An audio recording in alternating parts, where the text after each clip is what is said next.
Hello my dear friends and masters, welcome back to our channel oneness vegetarianism. నా పేరు స్వప్నేశ్వరి. ముందుగా మనందరి గురువు అయిన డాక్టర్ బ్రహ్మశ్రీ పితామహ పత్రి సారికి నా యొక్క అనంతకోటి ఆత్మ ప్రణామాలు.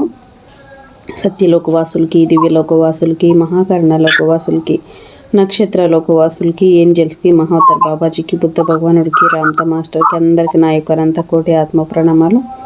హాస్టల్ మాస్టర్స్ అందరికీ పేరు పేరున స్వాగతం, సుస్వాగతం. Welcome masters, welcome welcome. Thank you. అయితే రోజులాగానే ఈరోజు కూడా మరింత జ్ఞానాన్ని, విజ్ఞానాన్ని షేర్ చేయడానికి జ్యోతి మేడంకి సాదరంగా వెల్కమ్ చేద్దాం. Masters madam, welcome madam. Welcome to our session madam. Over to you madam, Jyothi madam. Thank you madam. ముందుగా మన గురువు గారైన పితామహ పత్రి గారికి ఆత్మప్రణామాలు తెలుపుకుంటూ, అమ్మ పత్రి మాతకు ఆత్మప్రణామాలు తెలుపుకుంటూ, నాకు జ్ఞానాన్ని ఇచ్చిన గురువులందరికీ, తల్లిదండ్రులకు, నా కుటుంబ సభ్యులకు ఆత్మప్రణామాలు తెలుపుకుంటూ, మనకి జ్ఞానాన్ని అందించిన మైకిల్ నేమి గారికి, తెలుగులో అనువదించిన సూర్యకుమార్ మేడానికి, నాకు ఈ అవకాశాన్ని ఇచ్చిన స్వప్నేశ్వరి మేడానికి ఆత్మప్రణామాలు తెలుపుకుంటూ, మనకి మిర్దార్ మాస్టర్ ఆత్మప్రణామాలు తెలుపుకుంటూ స్టార్ట్ చేస్తున్నాం. మిర్దార్లోని మనం కొంత జ్ఞానాన్ని తెలుసుకుంటున్నాం. దాంట్లో భాగంగా ఈరోజు ప్రపంచంలోని అధికారం గురించి ఆయన చెప్తున్నాడు. అది పుట్టిన ఉత్పత్తి అయిన స్థానం, అధికారం పుట్టిన ఉత్పత్తి అయిన స్థానం ఏదైనప్పటికీ అది భౌతికమైనది. అందుకే అది ముళ్ళతో కట్టుకు అనిపిస్తుంది. ఆ అధికారం అనేది ముళ్ళతో కట్టుకు అనిపిస్తుంది, కట్టి జుడిపిస్తుంది. తన కపట హృదయంలోకి చూసే ధైర్యం ఎవ్వరికీ లేకుండా చేయడానికి తన వైభవోపేత ప్రదర్శనలతో, జిగల్ అనే ఆడంబరాలతో స్వారీ చేస్తుంది. మనకు ఆ అధికారం అనేది అలా ఉంటుంది అని చెప్తున్నాడు. తుపాకులతో, బల్లలతో అల్లాడే సింహాసనాన్ని, అది మనం అనుకుంటాం అధికారం అని, కానీ అది తుపాకులతో, బల్లలతో అల్లాడే సింహాసనాన్ని అది అధిష్ఠిస్తుంది. ఆసక్తి ఉన్నవారు ఏమైనా తన దారిద్ర్యాన్ని రాకుండా ఉండడానికి బడాయితో నిండిన ఆత్మని భయం కలిగించే తాయెత్తులతో, ఇంద్రజాల గుర్తులతో అది అధికారం అన్నది, ప్రపంచంలోని అధికారం అన్నది అలంకరిస్తుందని ఇక్కడ మిర్దార్ చెప్తున్నాడు. అలాంటి అధికారము అమలు చెయ్యాలనే కోరుకునే వాడి పట్ల అది ఒక శాపం అవుతుంది. శాపము, చెర అని చెప్తున్నాడు. అతని అధికారాన్ని ఆమోదించిన వారు, వ్యతిరేకించిన వారు, ఆ మనిషి అందరూ నాశనం అయినా అధికారము తనని తాను నిలబెట్టుకోవాలనుకుంటుంది. అంటే మనిషి ఇక్కడ చూడండి, ఇలాంటి అధికారమును ఎవరైతే ఆమోదిస్తారో, వ్యతిరేకించిన వారు, ఆ మనిషి అందరూ నాశనమైన అధికారం తనని తాను నిలబెట్టుకోవాలనుకుంటుంది. అధికార వాంఛ మనుషులు, ఈ అధికారం మనుషులలో ఈ అధికార కోరిక ఉన్న వాళ్ళు సంక్షోభంలో పడతారు అని చెప్తున్నాడు. సంక్షోభంలో ఉంటారు. అధికారం ఉన్నవారు అది నిలుపుకోవడానికి, అంటే అధికారం ఉన్నవారు అది నిలబెట్టుకోవాలి అధికారం. కాబట్టి ఇక్కడ సీఎం పదవి, పిఎం పదవి ఉందనుకోండి, ఏదైనా గొప్ప పదవి ఉంది, అది నిలబెట్టుకోవడానికి వాళ్ళు ఎప్పుడు కూడా పోలీసు కలుపుతూనే ఉంటారు, దాని మీద యుద్ధం చేస్తూనే ఉంటారు. అధికారం లేని వారు అధికారం ఉన్న వారి నుంచి దాన్ని లాక్కోవడానికి, అధికారం లేని వారు అధికారం కావాలని దాన్ని లాక్కోవడానికి పోరాడుతూనే ఉంటారు. ఆ విధంగా ఉన్న వారి నుంచి దాన్ని లాక్కోవడానికి, అంటే అధికారం ఉన్న వారి నుంచి లేని వాళ్ళు లాక్కోవడానికి పోరాడుతూనే ఉంటారు. ఆ విధంగా, అంటే ఈ విధంగా మనిషి పుట్టినప్పటి నుంచి, అంటే పొత్తిగుడ్డల్లోని దేవుడైన మనిషి అంటే, పొత్తిగుడ్డల్లోని అంటే పుట్టినప్పుడు ఎలా ఉంటాడు? దేవుడైన మనిషి దేవుడు.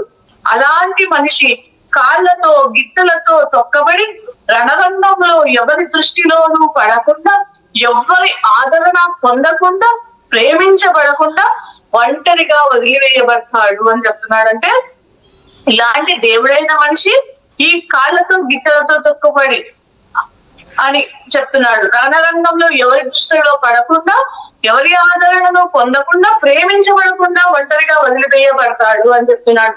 అలాగే పోరు ఎంత ప్రచండంగా, ఇక్కడ పోరు అనేది ఎంత ప్రచండంగా ఉంటుందంటే, పోరు సల్పేవారు ఎంత రక్త పిపాసతో ఉంటారంటే, ఒక్కరు కూడా ఆగి నకిలీ పెళ్లి కూతురు మొసుగు తొలగించి ఆమె భయంకరమైన మొహాన్ని బయట పెట్టరు అని చెప్తున్నాడు.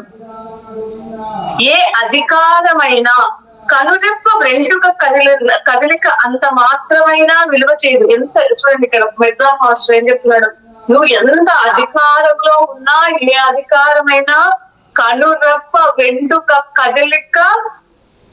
కదలిక అంత మాత్రమేనా విలువ చేయదంట. అందుకని పవిత్ర అవగాహన అనే అధికారం ఒక్కటే, అంటే పవిత్ర అవగాహన అనే ఆ అధికారం ఒక్కటే చాలా విలువైనది అని చెప్తున్నాడు ఇక్కడ మిగతా. దాని కోసం మనం ఆ పవిత్ర అవగాహన కోసం మనం ఎంత త్యాగం చేసినా అది గొప్ప కాదు అని చెప్తున్నాడు. దాని మనము ఆ పవిత్ర అవగాహనని ఒక్కసారి పొందితే ఇంకా కాలం చివరి వరకు అది మనకు భాగ్యమై ఉంటుంది. అంటే ఆ పవిత్ర అవగాహన మనం పొందితే, ఆ పవిత్ర అవగాహన ఏంది, మనము శరీరం కాదు ఆత్మ, ఈ అధికారాలు ఇవన్నీ క్షణకమైనవి ముందు కొద్ది రోజులు ఉంటాయి పోతాయి, కానీ సత్యమైనది పట్టుకుంటే అదే చెప్తున్నాడు. అది ఎప్పుడు అది మనకు ఇంకా కాలం చివరి వరకు భాగ్యమై మనకు ఉంటుంది అని చెప్తున్నాడు. అవగాహన మీ మాటలకు అధికారాన్ని చేరుస్తుంది. ఆ అవగాహనే మీ మాటలకు అధికారాన్ని చేరుస్తుంది అని చెప్తున్నాడు. ప్రపంచములోని సైన్యాల ఆజ్ఞలోని అధికారం కంటే మీ మాటలు ఎక్కువ అధికారంగా ఉంటాయి. ప్రపంచంలోని అధికారాన్ని కలిసి కలగదనే ఉపకారం కన్నా మించిన ఉపకారాన్ని మీ చేతులకు అవగాహన ఇస్తుంది. అవగాహన అన్నది దాని యొక్క స్వయం కవచము. ప్రేమే దానికి, ఈ అవగాహనకు ప్రేమే దాని శక్తికి గల ఆయుధము. అది శిక్షించదు, అది నిరంకుశంగా పాలించదు. మనుషులు ఎండిపోయిన గుండెల మీద అది మనుషులు అంటే ఇది అవగాహన అనేది మనిషికి దాని యొక్క స్వయం కవచం అంటున్నాడు. ఆ అవగాహన అవగాహన అంటే ప్రేమ, దాని శక్తి. ఆ ఆయుధం ఏంటి అంటే దాని ఆయుధం ప్రేమే అని చెప్తున్నాడు. ఆ ప్రేమ అన్నది శిక్షించదు, నిరంకుశంగా పాలించదు అని చెప్తున్నాడు. మనుషులు ఎండిపోయిన గుండెల మీద, మనుషుల గుండెలలో ఆ ప్రేమతత్వం లేక ఎండిపోయిన గుండెల మీద అది మంచులాగా కురుస్తుంది. దానిని ఆ ప్రేమను స్వీకరించిన వారిని, తిరస్కరించిన వారిని అది ఒకే విధంగా ఆశీర్వదిస్తుంది. తన శక్తిలో తనకి నమ్మకం ఉండడంతో బయట శక్తులు అంటే ఎప్పుడైతే మనలో అవగాహన ప్రేమతత్వం పెరిగినప్పుడు మన శక్తి మనకు అవగాహన నమ్మకం ఉండడం వల్ల బయట శక్తుల మీద ఆధారపడము, ఆశ్రయం కోరము అని చెప్తున్నారు. తన గాంభీర్యాన్ని మనుషులకు చాటడానికి భయం అనే ఆయుధాన్ని ఉపయోగించదు. ఎందుకంటే దానికి భయం అనేది లేనే లేదు అని చెప్తున్నాడు. ప్రపంచానికి అవగాహన చాలా చాలా తక్కువ. కృత్రిమమైన అధికార ముసుగులో తన లోటును దాచుకోవాలని చూస్తుంది. కృత్రిమమైన అధికారము కృత్రిమమైన శక్తితో రక్షణ కోసం, దాడి చేయడం కోసం సంబంధాలను ఏర్పరచుకుంటుంది. అవి రెండో భయానికి అధికారాన్ని ఇస్తాయి. భయము ఆ రెండింటినీ నాశనం చేస్తుంది అని చెప్తున్నాడు. తమ బలహీనతలను కాపాడుకోవడం కోసం బలహీనులందరూ ఏకమై కలవడం లేదా? భయం అనే కొరడా దెబ్బల కింద ప్రపంచపు పాశవిక శక్తి ఒకటిగా కలిసిపోయి యుద్ధం, రక్తం, కన్నీటి రూపాలలో తమ అజ్ఞానానికి రోజు పన్ను కడతారు. అజ్ఞానం అందరినీ చూసి నవ్వి బాగా చేశారు అనేది అంటుందంట. బాగా చేశారంట. మిర్దాని అగాధం పాలు చేసినప్పుడు బాగా చేశావు అని క్షమాదంతో అన్నాడు. అగాధంలోకి నన్ను తోసివేయడంలో తను తానే, అంటే ఇక్కడ మిర్దాన్ని అగాధంలోకి తోసేశాడు. కానీ ఇక్కడ మిర్దాలు ఏం చెప్తున్నాడంటే నన్ను అగాధంలోకి తోసివేయడంలో తనను తానే దానిలోకి తోసుకున్నాడు, అగాధంలోకి తోసుకున్నాడు అని క్షమాదాము తెలుసుకోలేదు. అగాధము ఒక మిర్దాలిని తన వంశంలో ఉంచుకోలేదు. అంటే ఈ మిర్దాల్ని ఈ క్షమాదం అగాధంలోకి తోసిన మిర్దాన్ని ఏం చేయలేదు అని చెప్తున్నాడు. కానీ ఇక్కడ ఒక విషయం గుర్తుపెట్టుకోవాలి. మిర్దాల్ ఏం చెప్తున్నాడంటే ఒక క్షమాదాం జారుతున్న ఆ చీకటి గోడలని ఎక్కడానికి, అంటే ఇప్పుడు ఈయనను అగాధంలోకి తోసాడు. ఎవరిని అగాధంలోకి తోస్తున్నాడు? క్షమాదాం మిర్దాన్ని అగాధంలోకి తోసినా అక్కడ మిర్దాలు ఏం చెప్తున్నాడు? నన్ను ఏమీ చేయలేదు, కానీ క్షమాదాం ఒకటి గుర్తుపెట్టుకోవాలి, తానే అగాధంలోకి పడిపోతున్నాడు అనేది గుర్తుపెట్టుకోవాలి. ఇంకా అక్కడ ఈ అగాధం నుంచి పైకి లేవడానికి ఆయన ఎంతో కష్టపడాలి అని ఇక్కడ మిర్దాన్ చెప్తున్నాడు. ప్రపంచపు అధికారం అనేది, ప్రపంచంలో మనకు ఈ అధికారం కావాలి, ఆ అధికారం కావాలంటే అది ఎలా ఉంటుందంటే అది ఒక నగ లాంటిది. ఆ అవగాహనలో ఇంకా పసిపాపలైన వారు దానితో, అంటే ఈ అవగాహన లేని వారు, పసిపాపలేని వారు దాంతో ఆనందపడనివ్వండి అని చెప్తున్నారు. కానీ మీరు ఎవరిపైన మీ అభిప్రాయాలు, మీ అభిప్రాయాలను ఇది తప్పు, ఇది గొప్పని మీరు ఎవరి మీద కూడా మీ అభిప్రాయాలను రుద్దకండి. వాళ్లకు ఇప్పుడు అధికారం అనే ఇదిలో అధికారం గొప్పది. అంటే గొప్పలు, సీఎం అంటే గొప్పలు, పిఎం అంటే గొప్పలు, అధికారం ఉంటే వాళ్ళు చాలా గొప్ప వ్యక్తులు అనుకుంటుంటారు. కానీ మీకు తెలిసిన అధికారం అంటే మన అవగాహన కంటే, మన దీనికంటే, మన సత్యం కంటే, మన ధర్మం కంటే అదేమి గొప్పది కాదు అని మనకి ఎప్పుడైతే తెలుస్తుందో దాన్ని మీరు వాళ్ళపైన రుద్దొద్దండి. ఇక్కడ చెప్పిన మిర్దాలు ధర్మాన్ని దానికంటే అదేం గొప్పది కాదు అని చెప్తున్నాడు. కానీ వాళ్ళు కూడా దాంతో ఆనందపడనివ్వండి అని చెప్తున్నాడు. కానీ మీరు ఎవరిపైన మీ అభిప్రాయాలను రుద్దకండి. బలవంతంగా రుద్దింది మరొకరి బలవంతంతో సులభంగా, మనం బలవంతంగా వాళ్ళని ఏదైనా సరే ఇది కరెక్ట్ అది తప్పని మనం బలవంతంగా రుద్దితే అది బలవంతంతో సులభంగా పోతుంది అని చెప్తున్నాడు. ఇతరుల జీవితాల మీద అధికారానికి ప్రయత్నించకండి. వారి వస్తువుల పైన కూడా అధికారం, ఎవరి వస్తువుల పైన కూడా అధికారం చెలాయించకండి. ఎందుకంటే మనుషులు వారి జీవితాలలో ఎంతగా బంధింపబడి ఉన్నారో వారి వస్తువులతో కూడా, అంటే మనం ఇక్కడ మనుషులతో ఎలా బంధింపబడి ఉంటాం, వస్తువులతో కూడా అంతే బంధించబడి ఉంటాం. అంత బంధాన్ని పెంచిపోయింటాం, వస్తువులతో కూడా బంధింపబడి ఉన్నారు. వారి సంఖ్యలతో జోక్యం కల్పించుకునే వారిని వారు నమ్మరు, అసహించుకుంటారు. ప్రేమతో, అవగాహనతో వారి హృదయాల్లోకి దారి వెతకండి మీరు అని చెప్తున్నాడు. ఒక్కసారి ఆ ప్రేమతో మీరు వాళ్ళ ఆ హృదయాల్లోకి అక్కడికి వెళ్ళితే వారి సంఖ్యలను విడగొట్టడానికి మరింత గట్టిగా మీరు ప్రయత్నించవచ్చు అని చెప్తున్నాడు. అవగాహన అన్న లాంతను పట్టుకుంటే, మీరు అవగాహన అనే దాన్ని పట్టుకుంటే ప్రేమ అన్నది మీకు మార్గము చూపిస్తుంది అని ఇక్కడ చెప్తున్నాడు. ఇక నెక్స్ట్ అధ్యాయము గుహలోకి బేదాలు రాజు రావడము మరి క్షమాదాముల రాక. అంటే గుహలోకి బేదాలు రాజు వచ్చినాడు, క్షమాదాము వచ్చినాడు, యుద్ధము విశ్రాంతి. ఇక్కడ ఏం సంభాషణ అంటే యుద్ధము విశ్రాంతి గురించి మిర్దాలు క్షమాదాము మిర్దాన్ని బంధించడం గురించి జరుగుతుంది. నరవడ చెప్తాడు అనమాట. ఏమని చెప్తాడంటే, మాస్టర్ ఇవన్నీ చెప్పిన తర్వాత అతడు చెప్పిన మాటల గురించి నరవడ అంటాడు, మిర్దాలు ఇప్పుడు చెప్పిన మాటల గురించి ఆలోచిస్తున్నప్పుడు బయట అటూ ఇటూ తిరుగుతున్న బరువైన అడుగుల చప్పుడు, గుసగుస మాటల ధ్వనులు నాకు వినిపించాయి. ఆయుధాలను ధరించిన అసాధారణమైన ఇద్దరు సైనికులు అక్కడ వాకిలి అటూ ఇటూ తిరుగుతూ నిలబడ్డారు. దూసిన కత్తులు సూర్యరశ్మితో మిలమిల అక్కడ మెరుస్తూ ఉన్నాయి. రాజ్య లాంఛనాలన్నీ ధరించిన ఒక యువరాజు వారి వెనుకల వచ్చాడు.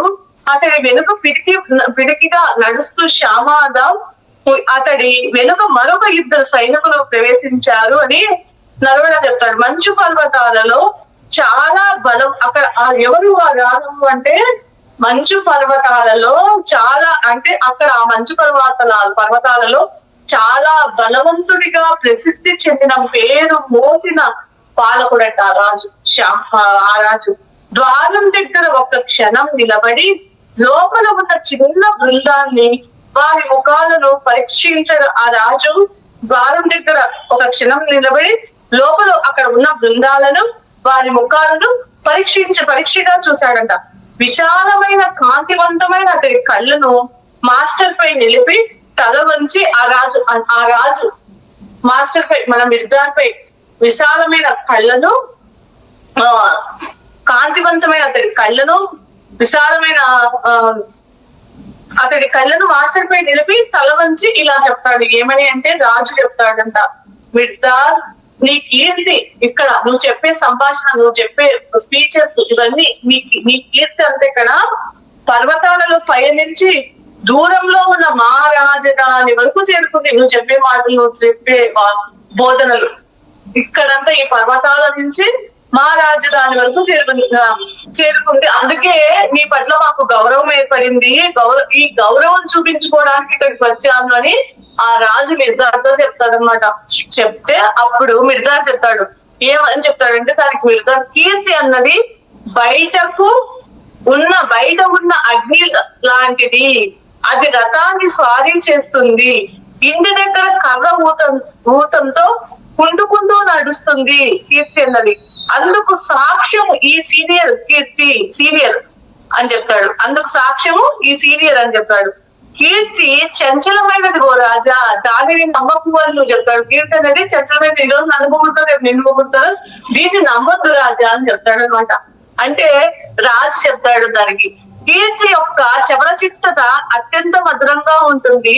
మనుషులు పెదాల మీద ఒకరి పేరును ముద్రించడం ఎంత మధురం అంటాడు. అంటే ఈ కీర్తి అన్నది ఎంత గొప్పది అనుకుంటున్నామని రాజు చెప్తాడు. ఎందుకంటే మనుషులు ప్రతి ఒక్క నోట్లో అబ్బా ఆయన ఎంత బాగా చెప్తాడు స్పీచెస్, ఆయన ఎంత మంచోడు, ఇట్లా మన నోటి మీద అతని పేరు వినబడటం అనేది గొప్పది కదా అని రాజు చెప్తాడు మిర్దార్తో. ఎంత మధురం కదా అంటే మిర్దార్ చెప్తాడు, మనుషుల పెదాలపై దానిని ముద్రించడం కన్నా తీరములోని ఇసుకపై దానిని రాయడం మేలని చెప్తాడు. మనుషుల పెదాలపై అది ఉండడం కన్నా ఇసుకలో దాన్ని రాయడం మేలు. ఆ పేరును ఇసుకలో రాయడం మేలు దానికన్నా. గాలి దానిని తుడిచివేస్తాయి, అంటే మేలు అలలు గాలిని తుడిచివేస్తాయి, ఒక తుమ్ము దాన్ని తుడిచివేస్తుంది. మనుషులతో తుడిచివేయబడవద్దు అనుకుంటే వారి పెదాల మీద మీ పేరును ముద్రించవద్దు. అంటే మనుషులతో తుడిచివేయకూడదు అనుకుంటే పెదాల మీద కావాల్సింది హృదయంలో ఉండాలి అని చెప్తున్నారు ఇక్కడ. వారి హృదయంలో దానిని అత్తుకునేలా చెయ్యండి, పెదాలలో కాదు, వాళ్ళు హృదయంలో అత్తుకునేలాగా చెయ్యాలి అని చెప్తున్నాడు పెద్ద రాజు చెప్తాడు. అప్పుడు మనుషుల అంటే అప్పుడు రాజు ఏం చెప్తాడంటే, అయ్యా విద్యార్థి చెప్తాడు, మనుషుల హృదయాలు తాళాలతో తాళం వేయబడ్డాయి. ఆ హృదయాలు ఎలా ఉన్నాయంటే అన్ని మూసుకుపోయి ఉన్నాయి అని చెప్తాడు. తాళం వేయబడి ఉన్నాయంటే అప్పుడు విద్యార్థి ఏం చెప్తాడంటే, తాళాలు చాలా ఉండొచ్చు, తాళం వేసినారు కానీ ఒక్కటే తాళం చేయలేదు ప్రేమ, తాళం చేయదు ఒక్కటే ప్రేమ అని తాళం చేయ ఒక్కటే అంటాడు. అప్పుడు రాజు ఉంటాడు, సరే అయితే ఆ తాళం చేయి మీ దగ్గర ఉందా అని అడుగుతాడు. ఆ తాళం చేయి మీ దగ్గర ఉందా, ఆ తాళం చేయి నాకు కావాలి అంటాడు అనమాట. దాని అవసరం నాకు చాలా ఉంది అంటే అప్పుడు మిర్దార్ అంటాడు, అప్పుడు అయ్యా ఆ తాళం చేయి నీ దగ్గరే కాదయ్యా, నా దగ్గరే కాదు నీ దగ్గర కూడా ఉంది అని చెప్తాడు అనమాట. అంటే అప్పుడు రాజు అంటాడు, నా కన్నా విలువ కన్నా నన్ను ఎక్కువ అంచనా వేస్తున్నారు, నాకున్న విలువ అంటే మిర్దార్ అంటాడు. రాజు చెప్తాడు, నాకున్న విలువ కన్నా మీరు ఇంకా ఎక్కువ అంచనా వేస్తున్నారు. నా పొరుగువాడి హృదయంలో తాళం చెవి కోసం చాలా వెతికాను నేను, కానీ అది నాకు ఎక్కడా దొరకడం లేదు. అతడు బలవంతుడైన ఒక రాజు, నాకు యుద్ధం చేయడానికి ఆసక్తితో ఉన్నాడు, కానీ నేనేమో స్వభావ సిద్ధంగా నేను నా పొరుగువాడి హృదయం అంటే నా పొరుగువాడి హృదయం తాళం చెవి కోసం నేను వెతికాను, కానీ అది నాకు ఎక్కడా కనిపించడం లేదు. ఎందుకంటే అతడు బలవంతుడైన రాజు, అతడేమో నాకు యుద్ధం చేయడానికి సిద్ధంగా ఉన్నాడు, కానీ నేనేమో శాంతి కాముకుంది. అయినా తప్పనిసరిగా నేను యుద్ధానికి సంసిద్ధం కావాల్సి ఉంది. నా కిరీటము ఆభరణాలతో నిండిన నా దుస్తులు మిమ్మల్ని మోసగించనీయకండి మాస్టర్. నేను వెతుకుతున్న తాళం చెవి వాటిలో కనిపించలేదు. అంటే నేను వెతుకుతున్న తాళం చెవి ఇక్కడ ఆభరణాలతో కిరీటంలో కనిపించలేదని చెప్తాడు. మిర్దార్ అంటాడు, అవి తాళం చెవిని దాటుతాయనే కానీ పట్టుకొని ఉండవు. ఈ తాళం చెవిని దాటుతాయి కానీ పట్టుకొని ఉండవు. అవి మీ అడుగులకు అడ్డుపడతాయి, మిమ్మల్ని ఆటంకపరుస్తాయి. మీ కంటిని అవి దూరంగా తీసుకుపోయి మీ అన్వేషణని వృధా చేస్తాయి అంటాడు అనమాట మిర్దార్. అప్పుడు రాజు ఏం చెప్తాడంటే, అలా అనడంలో ఇలా మాట్లాడుతున్నాడు మిర్దారు, దీనిలో మాస్టర్ ఉద్దేశం ఏమిటి, మిర్దార్ ఉద్దేశం ఏమిటి, నా పొరుగువాడి హృదయంలోకి చుచ్చుకుపోయే తాళం చెవి పొందడానికి నా కిరీటాన్ని నా దుస్తులను నేను వదిలేయాలా అనే డౌట్ వస్తుంది రాజుకు. అప్పుడు మిర్దార్ అంటాడు, దానికి వాటిని నువ్వు నీ కిరీటాన్ని నీ దుస్తులను ఉంచుకోవాలంటే మీ పొరుగు వాడిని పోగొట్టుకోవాలని చెప్తాడు. నీకు ఈ అధికారాలు ఉన్నాయంటే పొరుగువాడి హృదయంలోకి వెళ్ళలేవు, పొరుగువాడిని పోగొట్టుకోవాలి. మీ పొరుగువాడిని నువ్వు పొందాలంటే దీని కిరీటాన్ని ఆభరణాలను పోగొట్టుకోవాలని చెప్తాడు. పొరుగు వాడిని పోగొట్టుకోవడం అంటే ఎవరిని వారు పోగొట్టుకోవడమే అని చెప్తాడు. పొరుగు వారిని పోగొట్టుకోవడం అంటే మనల్ని మనం పోగొట్టుకోవడమే అని చెప్తాడు.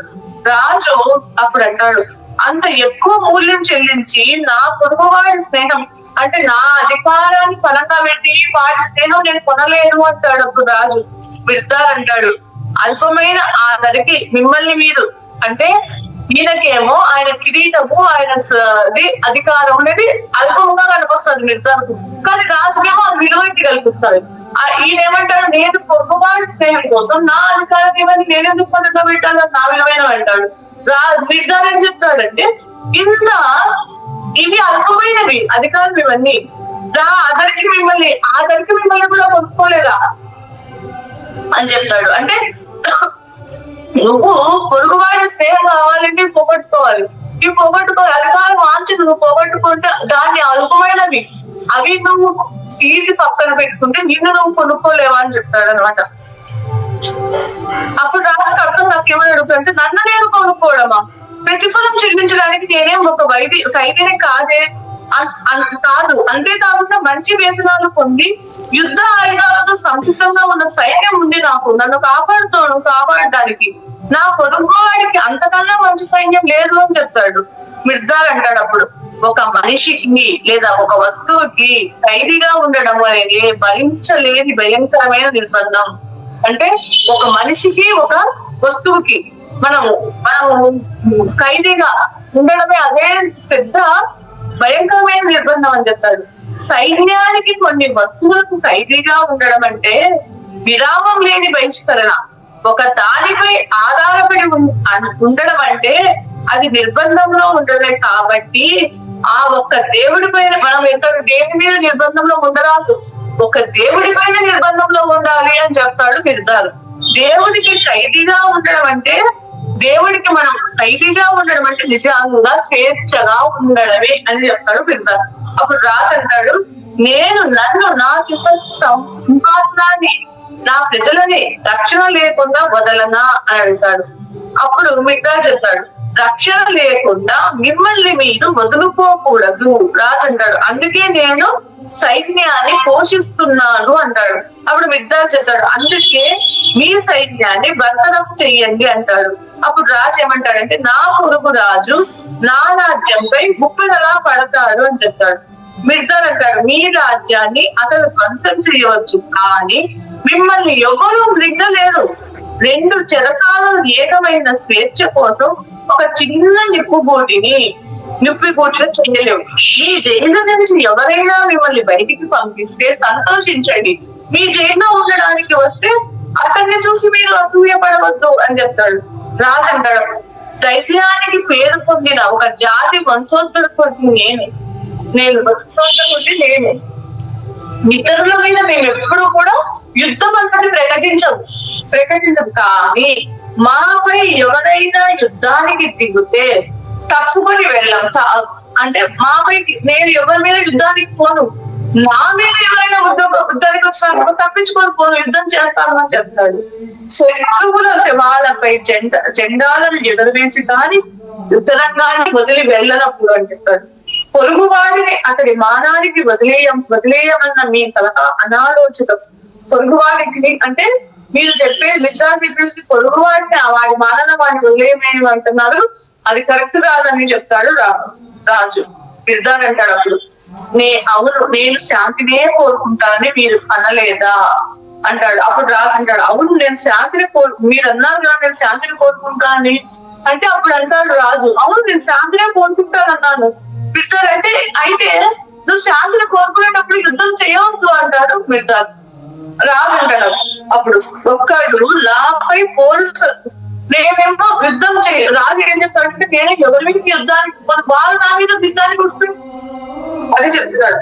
ఒకడు నాపై ఫోన్ చంపడానికి నిశ్చయించుకుంటే ఇద్దరి మధ్య శాంతి కోసం అతడితో నేను పోరాడక తప్పదు. ఇద్దరి మధ్య శాంతి కోసం అతనితో నేను పోరాడక తప్పదు అని చెప్తాడు. అప్పుడు మిర్దార్ ఏం చెప్తాడంటే, అతడితో శాంతిగా ఉండడానికి నువ్వు అతన్ని చంపుతావా, ఉండడానికి అతన్ని చంపుతావా అంటాడు. ఎంత విచిత్రమైన విషయం ఇది. చనిపోయిన వారితో నువ్వు ఎట్లా శాంతిగా ఉంటావు? శాంతిగా ఉండాలంటే ఇప్పుడు గొడవ అవసరమా?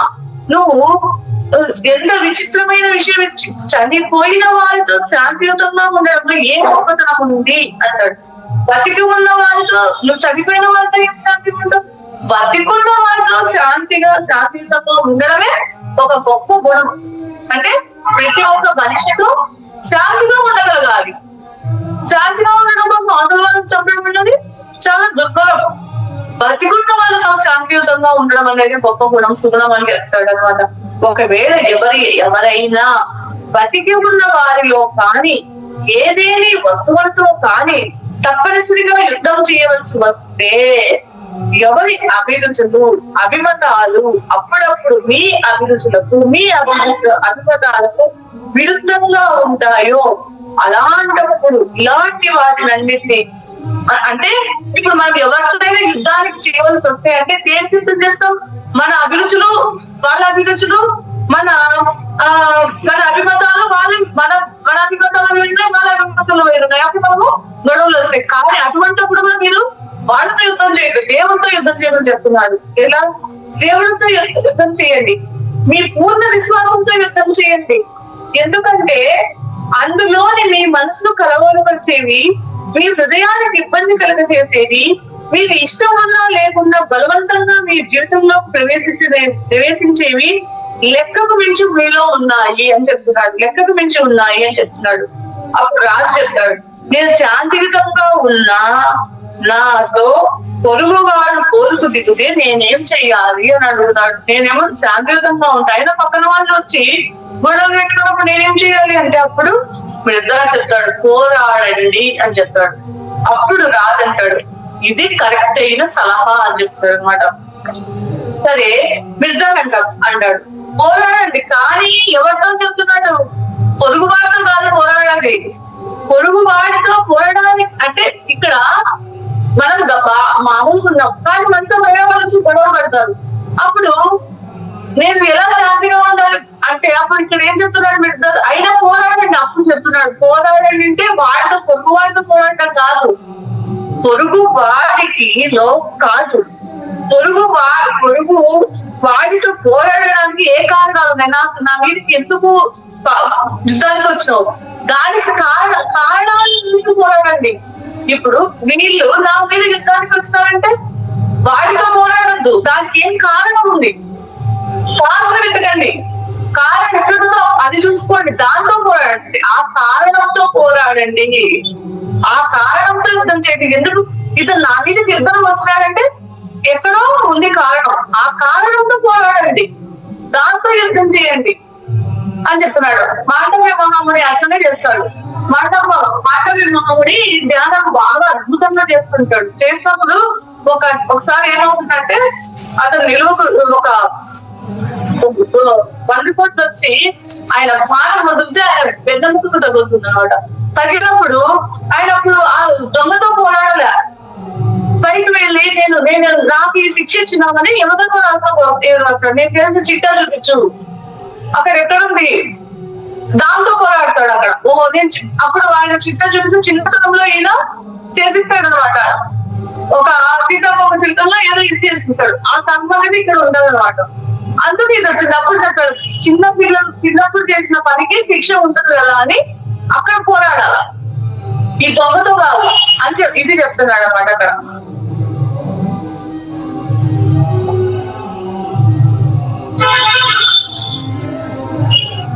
మీరు పొరుగువాడితో మీరు యుద్ధం కానీ మీ పొరుగువాడితో మీరు యుద్ధం దానికి కారణాలు ఏమున్నాయి, నాకు ఈ పరిస్థితి వస్తే దానికి కారణాలు ఏమున్నాయి, దాంతో పోరాడమని చెప్తున్నారు ఇక్కడ. మీ పొరుగువాడు మీతో ఎందుకు యుద్ధం చేస్తారు? మీరు నీతికులు అతనికి సకల వల్ల కళ్ళు అయినందువలన, మీరు దేవతల గురించి అతని దయ్యాల గురించి కలలు కలడం వలన, లేదా మీరు అతడిని మీలాగే ప్రేమించి అతడికి ఉన్న అన్నిటినీ మీవిగా చూడడం వలన, అప్పుడు రాజా మీ దుస్తులు, మీ సింహాసనము, మీ ఐశ్వర్యము, మీ ప్రఖ్యాతి, మీరు వేటికైతే అంటే మీరు వీటన్నిటికీ, మీ బట్టలకు, మీ సింహాసనానికి, మీ ఐశ్వర్యానికి, మీ పేరు ప్రఖ్యాతులకు వేటికైతే మీరు ఖైదీగా ఉన్నారో వాటి కోసము మీ పొరుగు వాడు మీతో యుద్ధం చేయాలనుకుంటున్నాడు. వాటికి కావాలి మీకుంటే వాటికి కావాలని యుద్ధం చేయాలనుకుంటున్నాడు. ఒక బల్యమైన అతడిపై ఎత్తకుండా మీరు అంటే వాడు నీ మీద యుద్ధం చేయాలనుకుంటే నువ్వు వాడి మీద బల్యమైనా ఎత్తకుండా నువ్వు అతడిని ఓడించాలనుకుంటున్నారా? అతడికి తెలియకుండా అతడి పైకి వెళ్ళి అతడికి తెలియకుండా అతడి పైకి వెళ్ళి వీటన్నిటి మీద యుద్ధం ప్రకటించండి. వాటి పట్టులో నుంచి మీరు బయటపడి వాటిని జయించినప్పుడు, వాటిని చెత్త కుప్పపై మీరు విసిరినప్పుడు మీ పొరుగువాడు తన దాడిని ఆపి కత్తిని మొదలో పెట్టి తనకు తాను చెప్పుకుంటాడు, ఈ వస్తువులకు విలువ ఉంటే నా పొరుగువాడు చెత్త కుప్ప మీదకి వాటిని విసరుడు అని చెప్పుకుంటాడు. మీ పొరుగువాడు ఒకవేళ పిచ్చి నుంచి బయటపడకుండా ఆ చెత్త కుప్పనే మోస్తాడు.